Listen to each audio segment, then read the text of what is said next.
Alright everyone, what's up? Jojo2357 here. We're episode 2 here on our day trading Skyblock, but today's gonna be a little bit different actually, because what I would like to show you is how my bazaar tool works, and I think the best way to do that is sort of just see how it actually relates to the in-game actual market.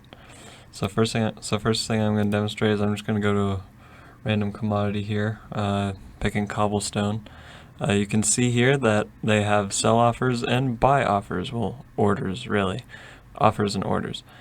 And each order has a certain quantity here. You can see that this top order at 6.9 coins has a quantity of 57,651.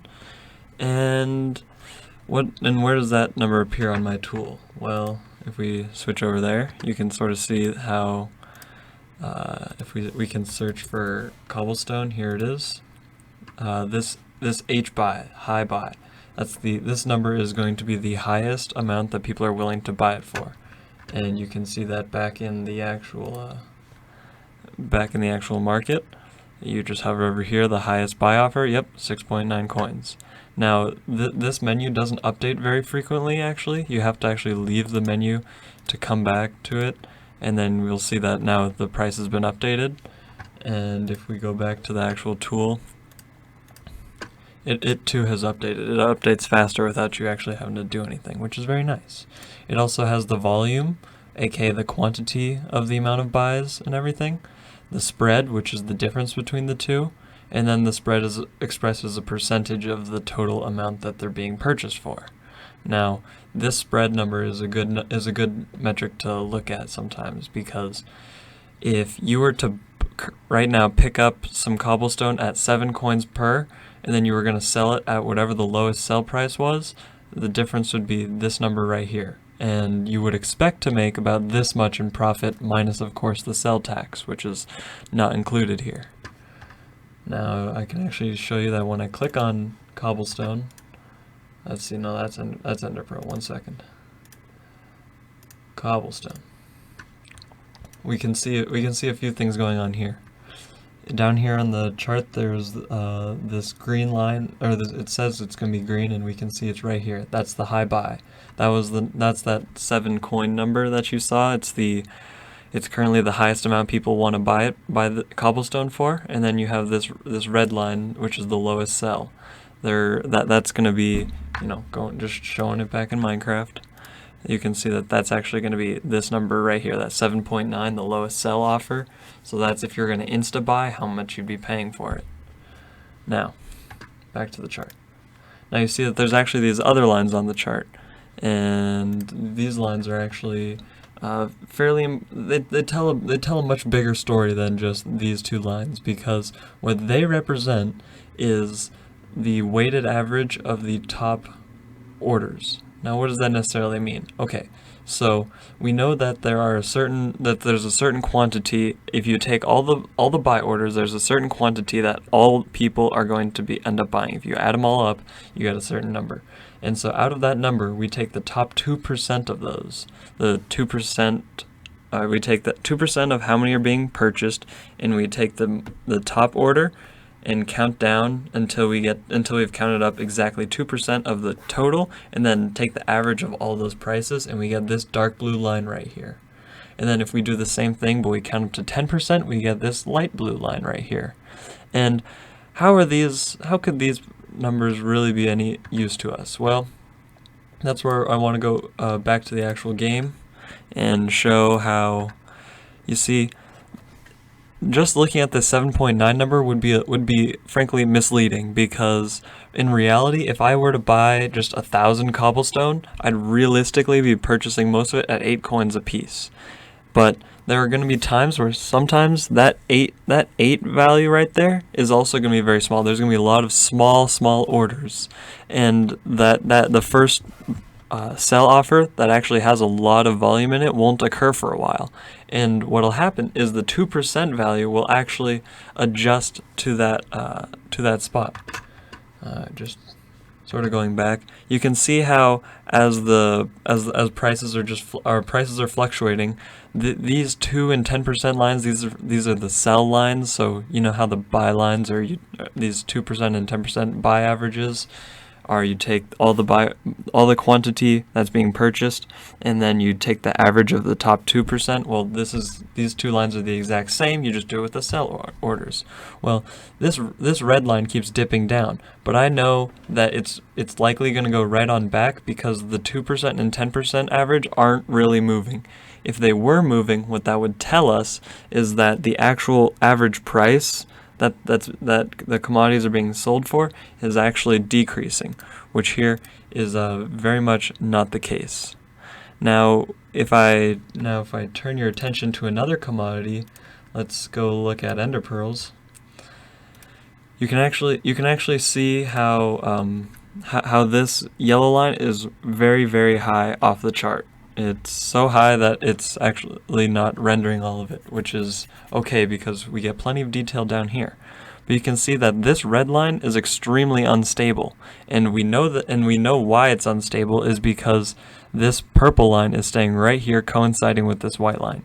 And that purple line, of course, is the 2% sell average. And since the 2% sell average keeps deviating far away from the lowest sell price, it's only natural that all these orders are going to be picked up really easily, because just like we saw with cobblestone, there can easily be a lot of offers that go down a ways, like that can be placed almost like half a coin below the really big kahuna offer. But if we were to come and buy, say, like 10,000 or 20,000 ender pearls, we realistically would not be paying that red line price. We'd more realistically likely be paying that purple line price, since that purple line is the average of most of the orders. Now, there's some other things we can do here with this chart. There's there's the time frame, of course. I've left this program running a while. There was a little blip in here, unfortunately, but we can see that, well, ender pearls are kind of a strange commodity. Like, going back as far as I have data for, about a day, you can see that they do a lot of trading below this white line. Now, I haven't explained what this white line is. Now, what this white line is this is the NPC sell price. So if I had an ender pearl and I walked over to an NPC and I sold it to them, they would pay me 7 coins per ender pearl that I gave them. Now, what significance does this white line have? Well, what this white line really means is that nobody should be selling ender pearls for less than this white line. Why? Because if they were to just take their ender pearls and go to an NPC and sell them there, they would get this much, this 7 coins right here. But if they come and sell it down at this red line here, down below the white line, they would only be getting, say, 6.5 coins per, which is just not as profitable. Plus, they'd have to pay the bazaar sales tax, which is about 1% or so, depending on who you are and how many upgrades you have. So realistically, nobody should be selling it below this price because there is a guaranteed better offer that they can go get.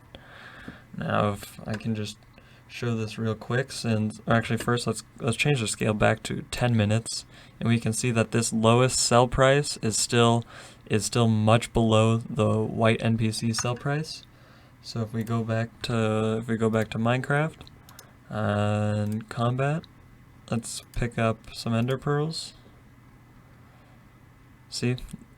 And also we can also notice here, I'm very glad it's a good example, that most of the offers are still taking place around 7 coins. You see that there is a sort of big offer at 6.2 coins, but most of the actual offers are centered around 7 coins-ish, which is about where that 2% line was. Oh, wrong one. You can see there. Yeah, that 2% line is a little below 7%, of course, because you have that really big offer, 50,000 at about 6.2 coins. But again, still a whole lot of volume taking place up near 7 coins, and that's kind of what the chart is trying to tell us. Now I'm just going to insta-buy a stack real quick. It says price per unit 6.2 coins. No problem. Let's turn my heads up display back on. And it says 112 coins. Well, I can't do math, so we're just gonna take one ender pearl, hover over it, 7 coins. Would you look at that? So if I sell all of these for 7 coins a piece, and I bought each one of them for 6.2 coins a piece, well, you can see very quickly that this 100, another 100, another 100, another 100, that's over 400 coins, which we got from just that initial 300 coins that we paid, almost 400, but we earned more than 400, so we're clearly winning here. Let's go back to that chart. So yeah, that's just one of the things that we can see in this chart. And if we actually go back to back to this one, we can actually see back in our actual table, if we go back to ender pearls, that it's actually got this baby blue tint to it. Now, what does this baby blue tint mean, you may ask? Well, it means that there are actually people that are selling that commodity for less than the NPC sell price. We can actually see over here, and these 3 columns are fairly important columns right now because they have a very special meaning. This one that I've named critical capital, it's not a great name necessarily, but what it really means is how if you were to buy all of the commodities that were trading below the NPC sell price, so back into Minecraft, I'll just show you which ones those are. Back to ender pearls again. So if we sell offers. So if we bought all the ender pearls at 6.1 coins, at 6.2, 6.7, 6.8, and 6.9, if we bought all of those and then sold them to an NPC, we would actually gain that number that we see right there. It's what, 45,000 coins, and the amount that we'd have to invest is right here in the opportunity cost. That's the cost of all of those ender pearls that are below NPC sell price.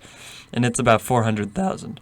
And this last column, intuitively, is the yield, which is basically how much profit you would get by doing this. So here we'd invest about 400,000 and we would earn a bit over 40,000. So yeah, that's about 11%.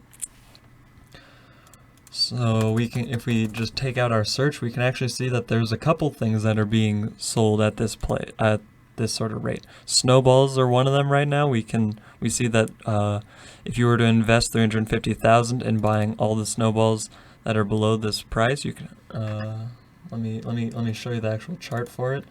One sec. That's ender pearls. Let's go to snowballs.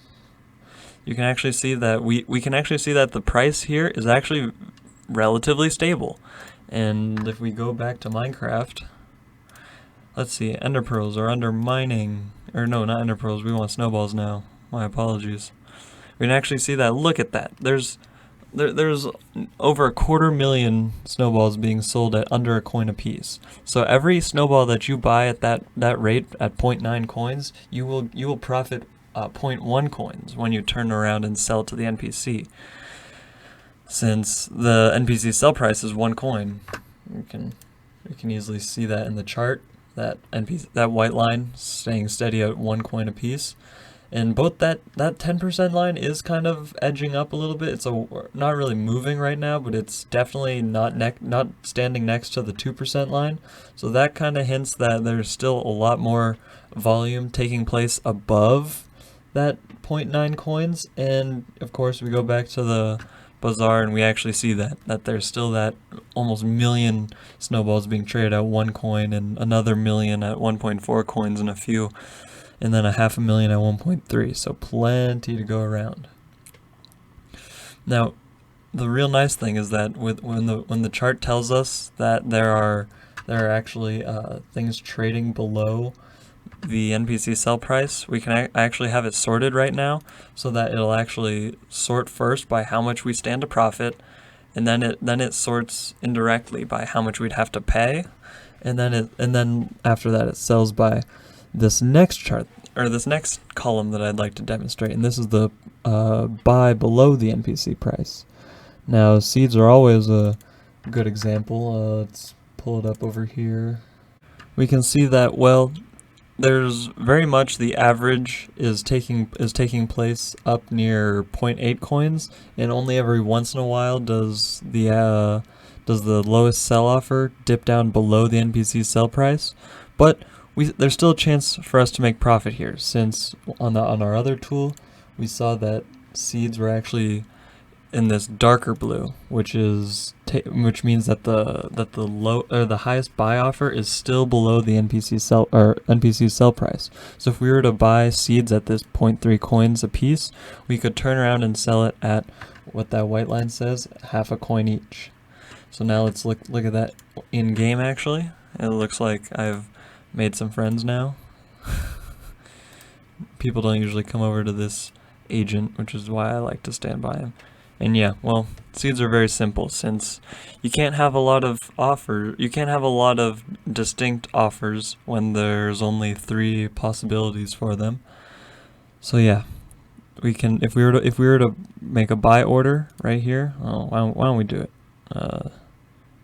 Let's just take a stack, same as the top one. It might fill, it might not. But if it does, we will be able to turn around and sell that stack of seeds for 32 coins a piece. And that's sort of how I managed to make so many coins from just day trading, really. I watch this chart, I see what pops up. Like right now, ender pearls are a great investment. You can make an easy 40,000 coins. Let's see, enchanted raw rabbit would be a bit harder, but you could also do snowball as well. Snowball is another very easy investment to make. Then the other ones that I sometimes do are going to be the gemstones. Oops, it's the rough gemstones. Okay, the rough something gemstones. Fine, there they are. They're not all usually baby blue, but usually they're all at least dark blue, so you can just buy below that NPC sell price, then pick all the items up, turn around, sell them to the NPC, and that's just going to be easy profit. Right here, this number, 16.6%, tells us that that's about how much we'd make. For every coin we invest, we can expect to get 0.17 back. And yeah, that's kind of it. I can't think of anything else I need to show off, really. Oh, yes, one last thing, actually. The way that I make my life very easy is I have a super compactor, or personal compactor, and I have plenty of spots. So basically what happens is, like, look at these two. I have snowblock and enchanted snowblock. So as soon as I go to pick up snowballs from the bazaar, my personal compactor will automatically compact them into enchanted snowblocks, first stopping as a snowblock and then as an enchanted snowblock. And this means that I can just turn on my auto clicker, spam claim a bunch of items, and then next thing I know, all I've got to do is just walk around, go and sell it to one of the NPCs right there or right there, and then I will have made my profit just like that. So I know it's a bit of a investment, but that's why I keep so many stats on this chart here, on my special Skyblock tool, as I like to call it, because I've got so many options. I can do things that don't necessarily require a super compactor. Like if I were to sort by spread, what I would do for these items is I could say just buy some at this highest buy price and then sell it at this lowest sell price. And because when I get an order that's filled, I'm able to hit the flip order option. I don't have to have a super compact or a personal compactor or anything. I can just instantly just make my other offer just like that. So I know it is a bit of a stretch for beginners to invest in the commodities market, but it definitely can be rewarding. I know there are some things I don't necessarily have the stats for it yet, but if you take a look at ice, for one, ice has this crazy high price, but if you were to go to the builder, you can always, oh well, I forgot to switch scenes, apologies.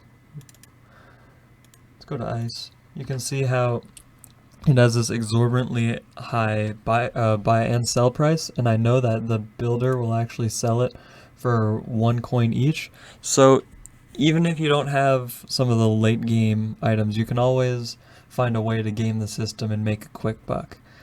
So I think that's all for today. I hope to get another episode out where I'll actually do some day trading for you guys.